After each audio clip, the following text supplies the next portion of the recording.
Smile and Learn! Olá, amigos e amigas! Hoje vamos aprender como classificar os seres vivos. Vamos começar com uma pergunta. Você se lembra do que todos os seres vivos têm em comum?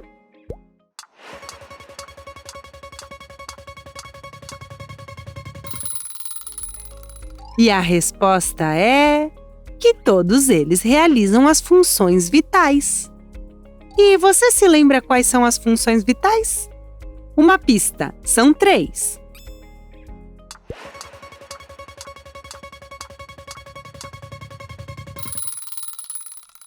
Muito bem! As funções vitais dos seres vivos são relação, nutrição e reprodução.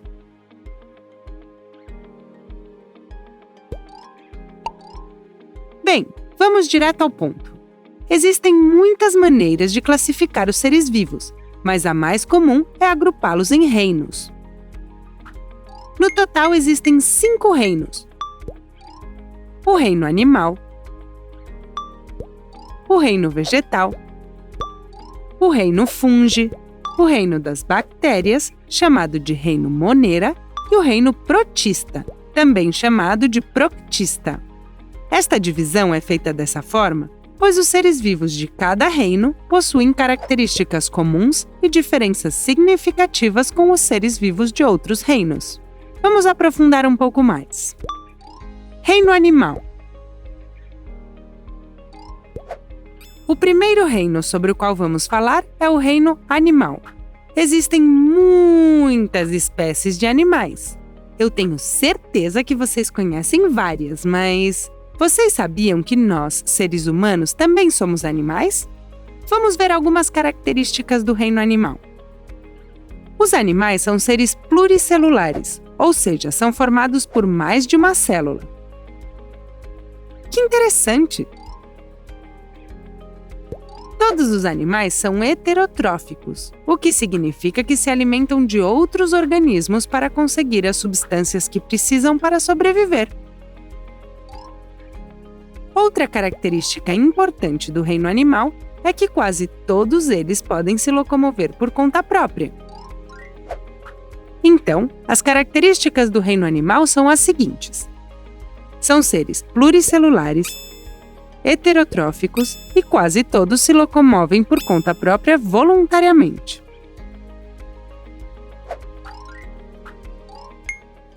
Reino vegetal. A característica principal do reino vegetal é que todas as plantas, sejam árvores, arbustos ou flores, são autotróficas, ou seja, criam seu próprio alimento através de um processo chamado fotossíntese.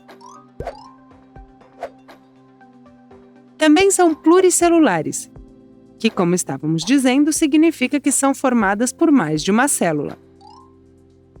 Porém, diferente dos animais, as plantas não podem se locomover por conta própria. Portanto, as características do reino vegetal são as seguintes: são pluricelulares, autotróficas e não se movem por conta própria. Reino fungi. O reino fungi caracteriza-se por ser constituído por organismos unicelulares, como as leveduras, ou pluricelulares, como os cogumelos e os bolores. Isso significa que eles podem ser formados por uma célula ou por várias células. Todos os fungos são heterotróficos. Você lembra o que isso significava? Isso mesmo! Heterotrófico significa que eles não podem criar o seu próprio alimento, então se alimentam de outros organismos. O que os fungos mais gostam é de se alimentar do que está em decomposição. E você diria que eles se locomovem por conta própria? Claro que não! Você já viu um cogumelo andando?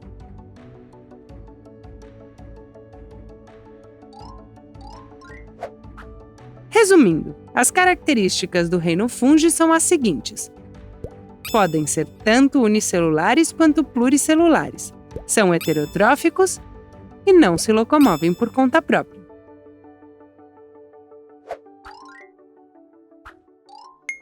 Reino Monera. O reino Monera é o reino que tem as formas de vida mais simples e primitivas. O reino Monera é formado por organismos unicelulares. Esses organismos são tão pequenos que você só pode vê-los com um microscópio. As bactérias podem criar seu próprio alimento ou retirá-lo do ambiente em que vivem. Ou seja, elas podem ser autotróficas e heterotróficas. Aí vai um dado interessante. Você sabia que existem algumas bactérias benéficas para os seres humanos, como as que produzem o iogurte, e outras que são prejudiciais e podem causar doenças como a salmonela? Resumindo, as características do reino Monera são as seguintes. São organismos unicelulares, podem ser autotróficos e heterotróficos, e existem algumas bactérias que podem ser benéficas e outras que podem ser prejudiciais para os seres humanos.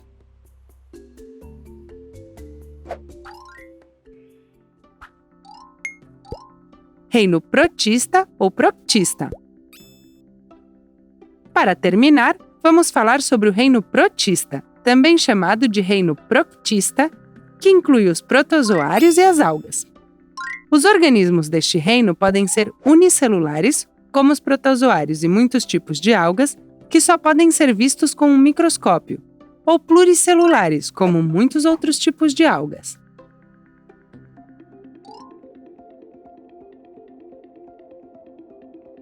Neste reino, podemos encontrar tanto seres heterotróficos, como as amebas, que se alimentam de outros organismos, quanto autotróficos, como as algas, que por meio da fotossíntese criam seu próprio alimento.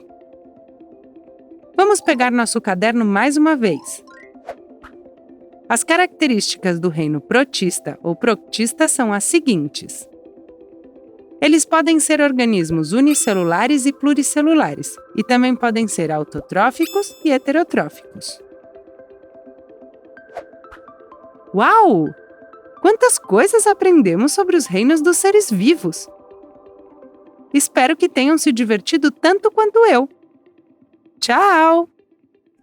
Olá! Vocês sabem o que são os seres vivos e o que eles têm em comum? Não? Então não percam este vídeo, porque vamos aprender os tipos de seres vivos e quais são suas funções vitais. Os seres vivos são organismos que podem ser unicelulares, ou seja, formados por uma única célula. Neste grupo, você pode encontrar micro-organismos, como as bactérias. Os seres vivos também podem ser multicelulares, se forem formados por muitas células, como uma árvore ou um pássaro. Assim, as plantas, os animais e os micro-organismos são considerados seres vivos. Você saberia dizer o que todos esses seres vivos têm em comum? As funções vitais. Apesar das diferenças entre eles, os seres vivos têm características em comum. Todos realizam as funções vitais. As funções vitais dos seres vivos são relação, nutrição e reprodução. Você já as conhece? Vamos ver cada uma delas. A relação é a função que faz com que os seres vivos possam se relacionar com o ambiente através da informação e dos sinais que captam. Assim, podem responder, atuar e reagir de acordo com a situação. Um exemplo de como os animais se relacionam com o meio ambiente pode ser o de correr para fugir de um perigo, como um incêndio. No caso do ser humano, um exemplo de relação seria quando alguém sorri para nós. Normalmente, respondemos da mesma maneira. As plantas, por exemplo, crescem em direção ao sol e direcionam suas raízes para a água. A nutrição é a que faz com que os seres vivos consigam a energia e os nutrientes necessários para viver. Para realizar essa função, os seres vivos precisam de água, ar e nutrientes. A maioria dos seres vivos obtêm seus nutrientes dos alimentos que comem. Por exemplo, quando você toma um café da manhã, está ingerindo os nutrientes que precisa. A reprodução permite que os seres vivos criem novos seres vivos, para garantir que a espécie continue. No reino animal, pode-se distinguir entre animais vivíparos, que nascem do ventre da mãe, e animais ovíparos, que nascem de um ovo. Outro exemplo seriam algumas plantas, que têm frutas ou sementes que, quando caem no solo, germinam e podem dar origem a mais plantas da mesma espécie. Você viu quantas coisas interessantes os seres vivos têm em comum? Os diferentes seres vivos, como micro-organismos, plantas e animais, realizam as mesmas funções vitais. Portanto, todos se relacionam, se nutrem e se reproduzem. Não perca os outros vídeos do nosso canal para continuar aprendendo com a gente. Olá, olá! O que você sabe sobre a maneira como os seres vivos se relacionam uns com os outros? Vamos descobrir juntos as formas mais importantes? Os seres vivos estabelecem relações uns com os outros para sobreviver e manter o equilíbrio dos ecossistemas. Recursos como água, alimentos ou território são limitados. Portanto, diferentes seres vivos competem por estes recursos por meio de diferentes tipos de relações. Essas relações podem ser de dois tipos: intraespecíficas e interespecíficas. Nas relações intraespecíficas, os protagonistas são da mesma espécie. Nas relações interespecíficas, por outro lado, os organismos envolvidos são de espécies diferentes. Hoje vamos aprender sobre os tipos de relações interespecíficas. Juntos, descobriremos os 4 tipos mais comuns de relações interespecíficas: predação, parasitismo, mutualismo e simbiose. Predação. Esse tipo de relação interespecífica consiste em um dos seres vivos se alimentar de outro, ou seja, a alimentação de um deles significa a morte do outro. Oh, não! Um exemplo são os ursos e o salmão, pois o peixe serve de alimento para o grande urso pardo. Vocês conseguem pensar em outros exemplos? Parasitismo. Nesse caso, um organismo conhecido como parasita vive dentro ou sobre outro organismo, chamado de hospedeiro. Nesse tipo de relação, o hospedeiro não morre, mas sofre algum tipo de dano. Em outras palavras, um organismo se beneficia e o outro é prejudicado. Um exemplo de parasitismo seria um carrapato picando uma pessoa. Mutualismo. No caso do mutualismo, ambas as espécies se beneficiam dessa relação. Por exemplo, uma ave que se alimenta dos parasitas que infectam o corpo de um boi é benéfica para o pássaro, pois permite que ele obtenha nutrientes, mas também para o mamífero, pois evita qualquer problema que possa ser causado por esses insetos. Simbiose. A simbiose é uma relação entre dois organismos em que ambos se beneficiam, mas nenhum poderia sobreviver sem o outro. O líquen, por exemplo. O líquen pode parecer uma mancha ou uma planta minúscula, mas na verdade é o produto de uma relação de simbiose entre um fungo e uma alga. A alga fornece nutrientes e o fungo um lugar onde ela pode se fixar na superfície, além da proteção. Uma combinação perfeita. Por hoje é só, pessoal. Até breve! Olá, amigos! Hoje vamos aprender a diferença entre seres vivos autotróficos e heterotróficos. Os seres vivos precisam realizar 3 funções vitais para sobreviver. Vocês sabem quais são? Sim, a função de nutrição, a função de relação e a função de reprodução. Hoje vamos falar sobre a função de nutrição. Graças à função de nutrição, os seres vivos obtêm a energia necessária para realizar todo tipo de atividades, como se mexer, caminhar ou até mesmo pensar. Mas de onde tiramos toda essa energia? Da comida, ou seja, da alimentação.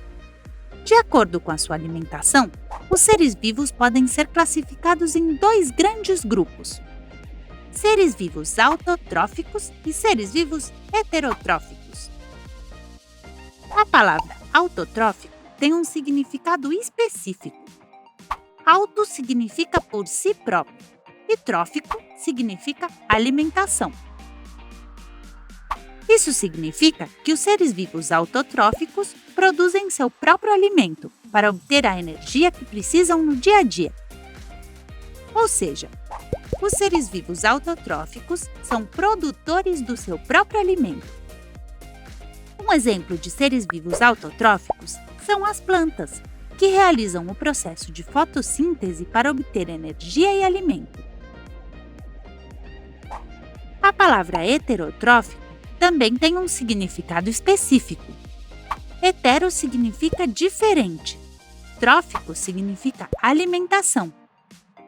Isso significa que os seres vivos heterotróficos não podem produzir seu próprio alimento e, para sobreviver e obter energia, precisam se alimentar de outros organismos.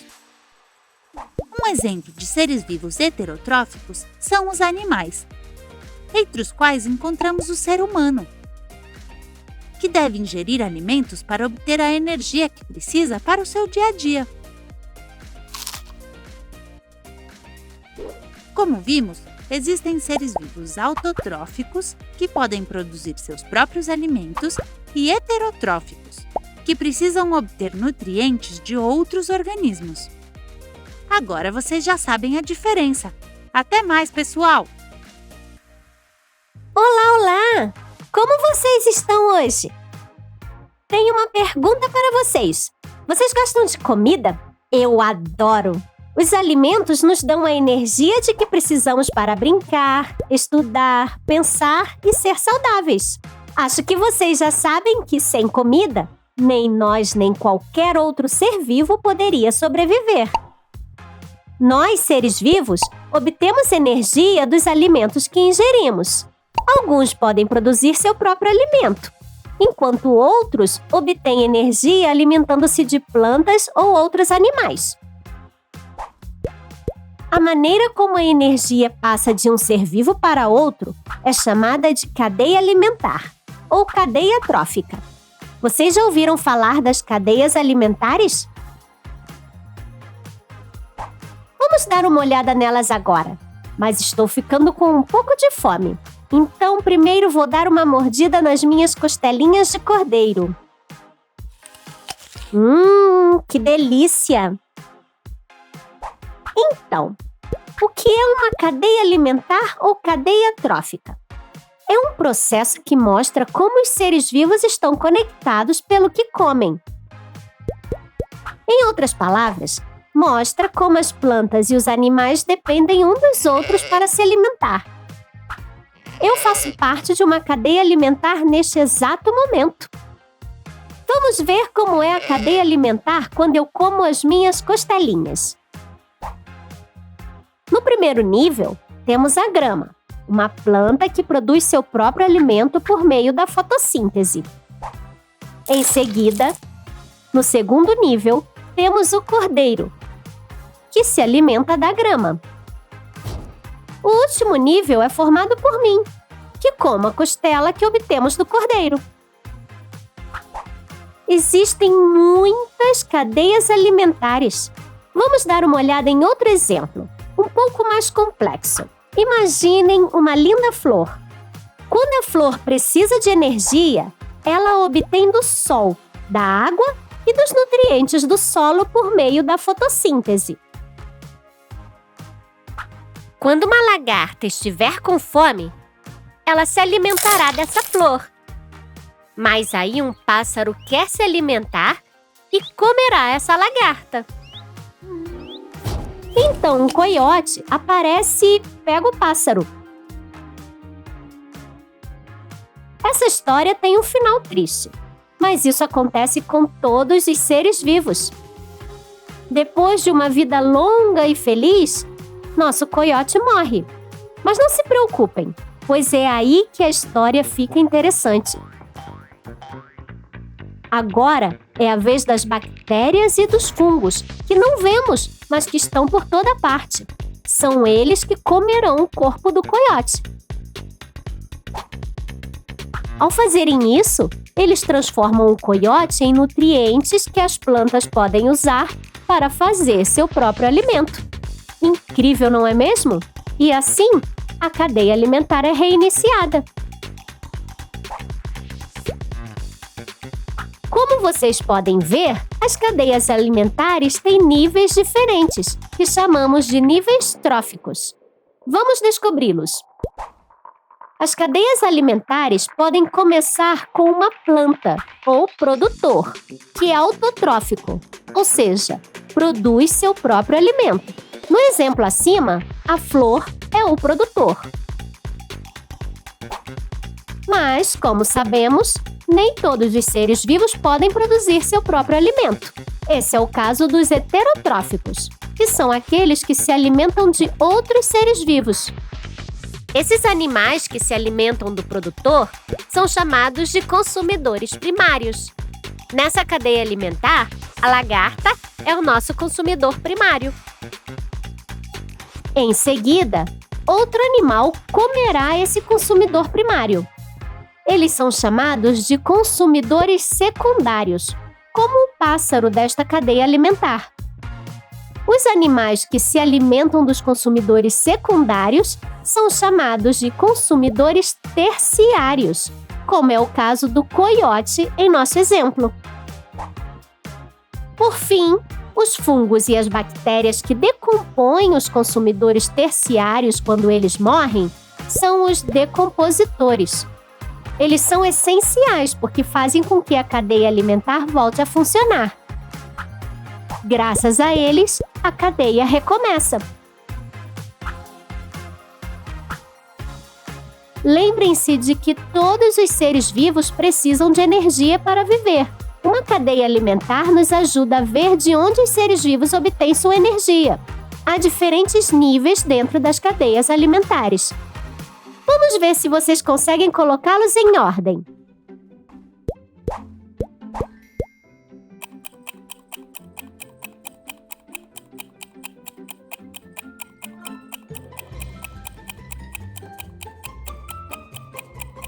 Terminaram?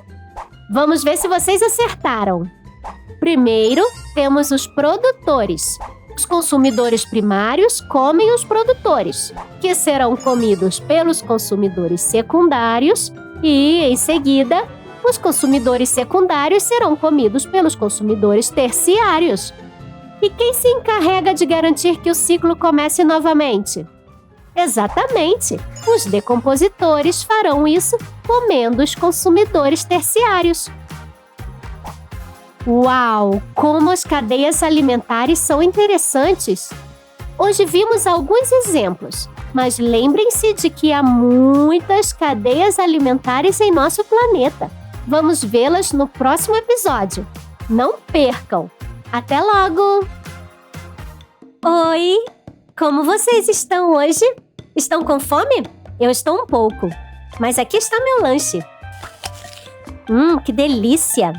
Tenho certeza de que vocês se lembram de que os alimentos nos dão a energia da qual precisamos para brincar, estudar, pensar e ser saudáveis. Vocês já sabem que sem alimentos, nem nós, nem qualquer outro ser vivo poderia sobreviver. Nós, seres vivos, obtemos energia dos alimentos que ingerimos.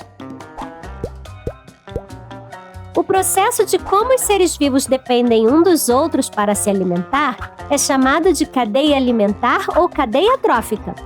Vocês se lembram? Podemos classificar as cadeias alimentares de acordo com os hábitats nos quais os seres vivos que a compõem obtêm seus alimentos. Vamos pensar em nosso planeta e em todos os hábitats que existem na Terra. Em quantos você consegue pensar? É isso mesmo! Existem 2 tipos de hábitats naturais, o terrestre e o aquático. Os seres vivos desses hábitats formam cadeias alimentares. Portanto, dizemos que há 2 tipos, as cadeias alimentares terrestres e as cadeias alimentares aquáticas. Cadeias alimentares terrestres. As cadeias alimentares terrestres existem tanto na superfície da Terra quanto abaixo dela. Por exemplo, encontramos cadeias alimentares terrestres de deserto, floresta e savana. Você consegue pensar em algum outro habitat terrestre? Venham comigo em minha viagem que vamos ver um exemplo. As plantas obtêm a energia de que precisam através do sol, da água, do dióxido de carbono e dos nutrientes do solo. Uma lagarta, como consumidor primário, alimenta-se das folhas das plantas. Que delícia! Então, a lagarta vai para debaixo da terra e, de repente, é comida por uma centopeia. Em seguida, uma toupeira come a centopeia. Delicioso! Mais tarde, uma cobra faminta come a toupeira. E poucas horas depois, um falcão aparece e come a cobra. Quando o falcão morre, os decompositores se alimentam de seu corpo e o transformam em nutrientes para as plantas. Assim, essa cadeia alimentar terrestre começa novamente. O ciclo se reinicia. Todos esses seres vivos obtêm seu alimento em hábitats terrestres. Portanto, podemos dizer que essa é uma cadeia alimentar terrestre. Cadeias alimentares aquáticas. As cadeias alimentares aquáticas são aquelas que ocorrem tanto dentro da água quanto ao redor dela. Elas são encontradas em rios, lagos, mares e oceanos, mas também em zonas costeiras. Os seres vivos que compõem as cadeias alimentares aquáticas obtêm seu alimento de hábitats aquáticos. Portanto, eles podem viver na água, como os peixes, por exemplo, mas também podem viver na terra, como os ursos, mas que se alimentam de seres vivos aquáticos. É por isso que dizemos que as cadeias alimentares aquáticas ocorrem tanto muito perto da água quanto dentro dela. Acompanhem-me até o mar para vermos um exemplo. No mar, podemos encontrar muitos organismos produtores, como estas algas, por exemplo. Como sabemos, as algas obtêm energia através da fotossíntese, mas... os caracóis também gostam delas. Agora, uma enguia faminta nadando por aí se depara com o caracol e o come. Mas então, um salmão entra em cena e come a enguia. É aqui que a história fica interessante. O salmão adulto vive em água salgada, mas põe seus ovos em água doce. Portanto, nosso salmão sai do oceano e nada contra a correnteza para pôr seus ovos em um rio. De repente, bum! Um urso faminto quer jantar. Então ele se aproxima do rio em busca de peixes e tem a sorte de encontrar um salmão para se alimentar. Nhaque! Como você pode ver, embora o urso viva na terra, Trata-se de uma cadeia alimentar aquática, pois os seres vivos que a compõem obtêm seu alimento da água. Lembrem-se de que classificamos as cadeias alimentares de acordo com os hábitats onde os seres vivos nelas presentes obtêm seus alimentos. Se um deles obtém seu alimento de um habitat aquático, a cadeia é classificada como aquática. Vocês sabem me dizer se essas cadeias alimentares são terrestres ou aquáticas? Terrestre ou aquática?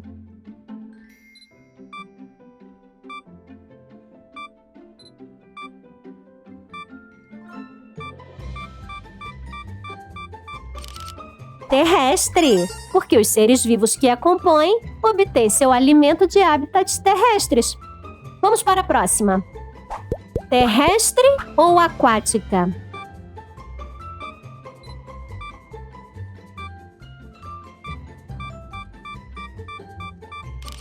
Aquática, porque os seres vivos que a compõem obtêm seu alimento de hábitats aquáticos. Muito bem! Vamos ver a última. Terrestre ou aquática?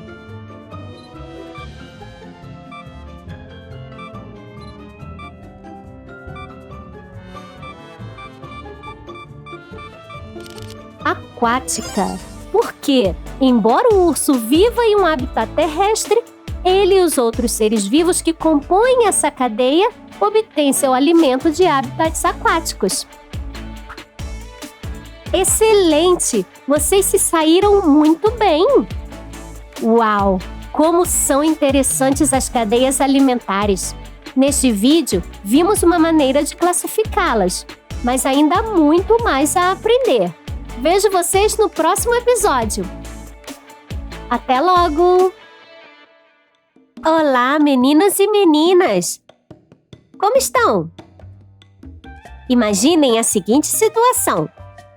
Vocês estão com muita fome depois de um longo dia na escola. Ao chegarem a casa, veem que seu pai está na cozinha preparando alguma coisa. Vocês perguntam a ele: "Pai, o que tem para o jantar?" O que vocês pensariam se ele dissesse matéria morta? Ai, minha nossa! Acredite ou não, os alimentos que comemos não estão muito longe de matéria morta. Ou até mesmo de fezes. É sobre isso que vamos falar hoje. Mas, primeiro, vocês se lembram o que é uma cadeia alimentar? Uma cadeia alimentar é um processo que mostra como os seres vivos estão conectados pelo que comem. Aprendemos a classificar as cadeias alimentares aquáticas e terrestres, que são assim como estas. Mas vocês sabiam que existe outra maneira de classificar as cadeias alimentares? Vamos descobri-las agora. Cadeias alimentares verdes. Já vimos muitas cadeias alimentares verdes, também chamadas de cadeias alimentares de pastejo. O primeiro elo é um produtor, que, lembrem-se, está vivo e geralmente produz seu próprio alimento por meio da fotossíntese. É daí que vem o nome cadeia alimentar verde, pois eles estão vivos e, portanto, esses produtores geralmente são verdes, como a grama ou qualquer outra planta. Cadeias alimentares marrons. Por outro lado, as cadeias alimentares marrons, também chamadas de cadeias alimentares de detritos, não começam com plantas vivas. Elas começam com... Vocês adivinharam! Coisas mortas. Eca! Como isso é possível? Bem, vocês já sabem que todos os seres vivos morrem. Por exemplo, as plantas. Muitas plantas nunca são comidas enquanto estão vivas. Elas têm uma vida longa e feliz e depois morrem, deixando restos. Vocês já fizeram uma caminhada no parque no outono? Se olharem para o chão, verão muitos restos de plantas mortas. folhas, galhos e até raízes. Chamamos esses restos de detritos, ou matéria morta, e eles formam o primeiro elo da cadeia alimentar marrom.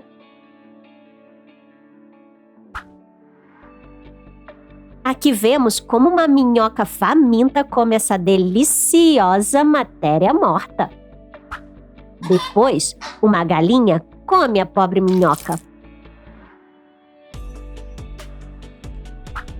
E mais tarde, o ser humano come a galinha. Uau, estão vendo? Não estamos muito longe de coisas mortas nas cadeias alimentares marrons.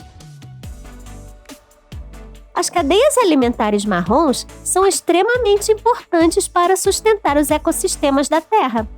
Na verdade, 90% das cadeias alimentares da Terra são marrons. Incrível, não é? Vocês sabiam que quando uma baleia morre e afunda no oceano, ela cria cadeias alimentares que podem existir por meses e até anos? Tudo isso se deve aos detritos deixados pela baleia morta. O que acontece é o seguinte: a baleia tem uma vida longa e feliz, e depois morre. O corpo da baleia é transformado em detritos com a ajuda de bactérias e fungos presentes na água. Em seguida, outros seres vivos, como os caranguejos, comem os detritos.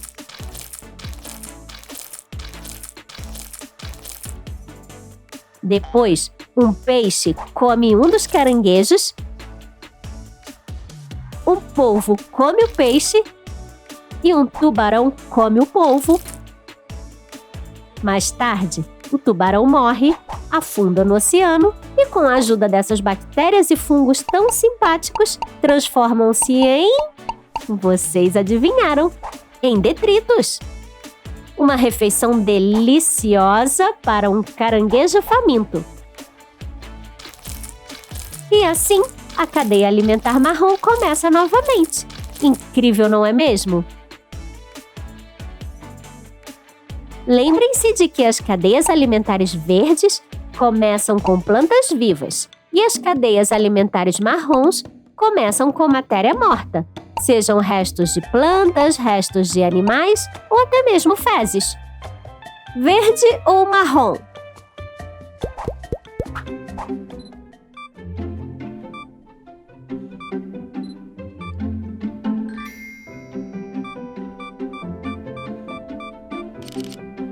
Marrom, porque começa com detritos de plantas, matéria morta. Vamos para a próxima. Verde ou marrom?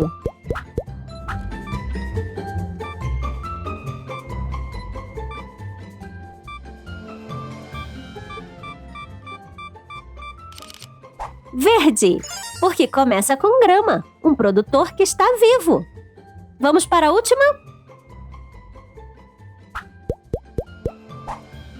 Verde ou marrom?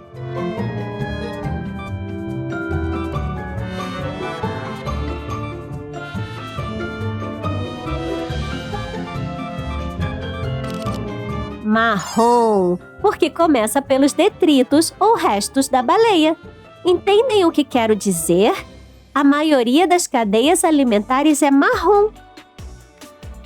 Excelente! Vocês se saíram muito bem!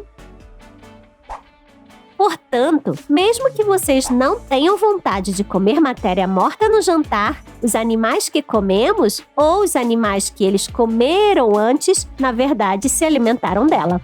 Uau! As cadeias alimentares não são incríveis? Agora sabemos que há muitas maneiras de classificá-las. Bon appétit!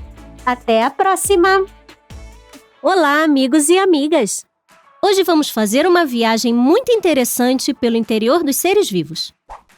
Começaremos pela célula, que é a menor unidade básica que pode viver por conta própria.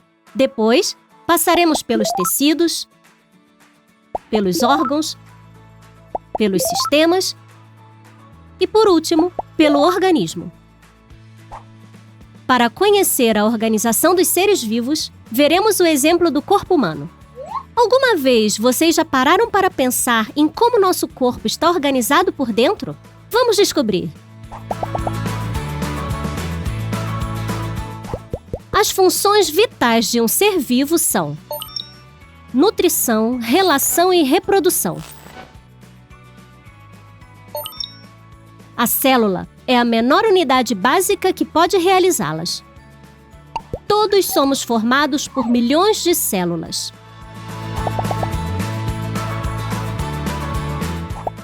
Os tecidos são formados por células do mesmo tipo que desempenham a mesma função.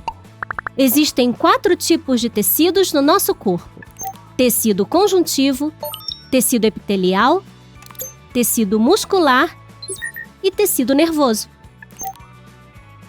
As células do tecido nervoso são os neurônios. Vocês sabem quais são as do tecido muscular? Muito bem, são as células musculares.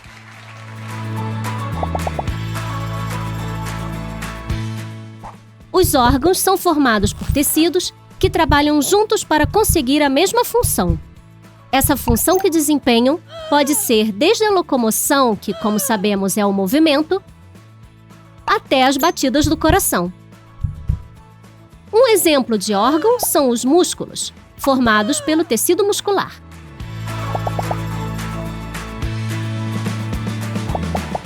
Os sistemas são constituídos por órgãos que trabalham de maneira coordenada para realizar uma função, como a captação de oxigênio, o aproveitamento de nutrientes e a locomoção. Você acha que os pulmões serviriam para alguma coisa se não tivéssemos outros órgãos, como a laringe ou a traqueia? Claro que não! Cada órgão tem uma função e juntos fazem o nosso corpo funcionar. Por exemplo, o sistema muscular é formado por músculos. Vocês não acham incrível o que o nosso corpo é capaz de fazer? E por último, falaremos do organismo, que é formado pela união de todos os sistemas. Somos um organismo, ou seja, somos feitos de sistemas. Que viagem fizemos? Juntos aprendemos que tipos de elementos formam o nosso organismo. Começamos pela célula e passamos pelos tecidos, pelos órgãos, pelos sistemas e pelo organismo. Espero que tenham se divertido tanto quanto eu nesta viagem. Até logo! A célula. Uma célula é a menor unidade que encontramos nos seres vivos. São tão pequenas que não podemos observá-las a olho nu. Podem ter diferentes formas, mas todas possuem um envoltório externo e um interior aquoso, onde estão as diferentes organelas. Estão vivas e realizam, entre outras, as funções de nutrição, transformar substâncias em energia, relação, respondem e interagem com os estímulos do ambiente, e reprodução, são capazes de dirigir o próprio processo de crescimento e divisão. Em função do número de células que compõem os seres vivos, podemos encontrar seres unicelulares e pluricelulares.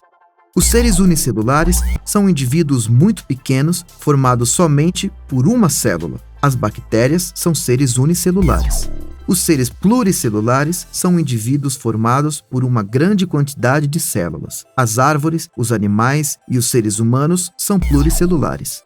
Dependendo da estrutura, as células podem ser procariontes ou eucariontes. A característica fundamental das células procariontes é que o DNA, o material genético, está espalhado por todo o citoplasma, ao invés de estar armazenado em um núcleo. As bactérias são células procariontes. A característica fundamental das células eucariontes é que têm um núcleo protegido por uma membrana. No interior desse núcleo se encontra o DNA, que contém o material genético. No citoplasma estão todas as organelas. As células eucariontes podem ser vegetais e animais. As células procariontes.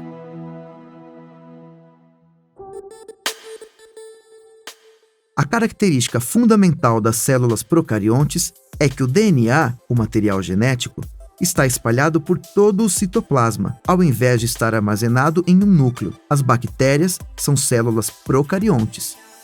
O citoplasma é a substância líquida que se encontra dentro da membrana. Nele estão as organelas. A membrana é uma camada que fica ao redor da célula. As suas funções principais são dar estrutura e proteção do meio externo e permitir a entrada de alimento e a saída de substâncias residuais. Nucleóide é uma parte da célula onde encontramos o DNA agrupado. O DNA é formado por genes que guardam a informação hereditária de cada ser vivo. O flagelo está presente em algumas células procariontes e também em algumas eucariontes. É uma estrutura com forma de chicote que permite que os indivíduos se movam. Os espermatozoides, por exemplo, têm um flagelo. A célula animal. As células animais formam os tecidos e estes, por sua vez, formam os órgãos dos animais e dos seres humanos.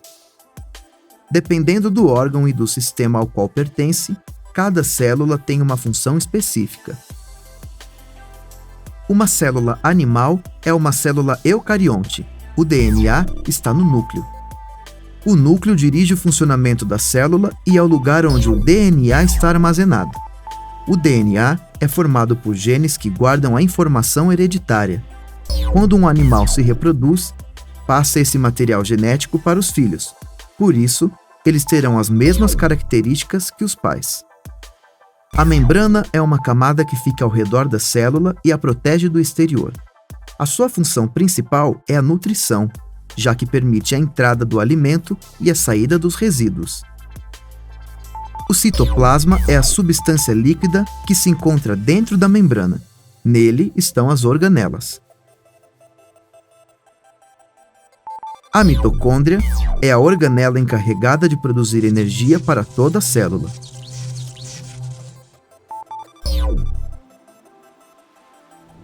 A célula vegetal.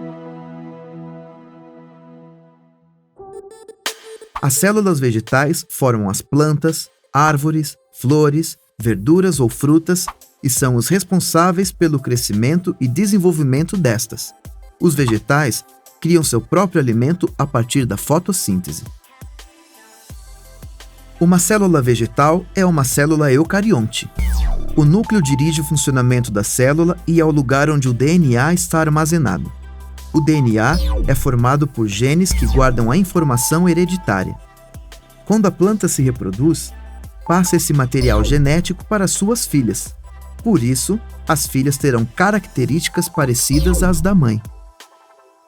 A membrana é uma camada que fica ao redor da célula e a protege do exterior. A sua função principal é a nutrição, já que permite a entrada do alimento e a saída dos resíduos. Tem uma parede rígida que permite que as plantas possam ficar de pé. O citoplasma é a substância líquida que fica dentro da membrana. Nele estão as organelas. Os cloroplastos são as organelas onde se produzem e armazenam os compostos químicos necessários para a célula. Nos cloroplastos está, por exemplo, a clorofila, que dá a cor verde às plantas e participa também da fabricação do alimento. A mitocôndria é a organela encarregada de produzir energia para toda a célula.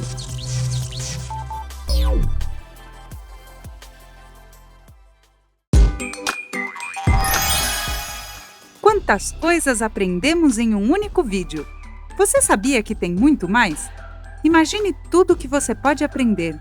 Inscreva-se no canal educativo da Smile & Learn para aprender brincando e se divertindo.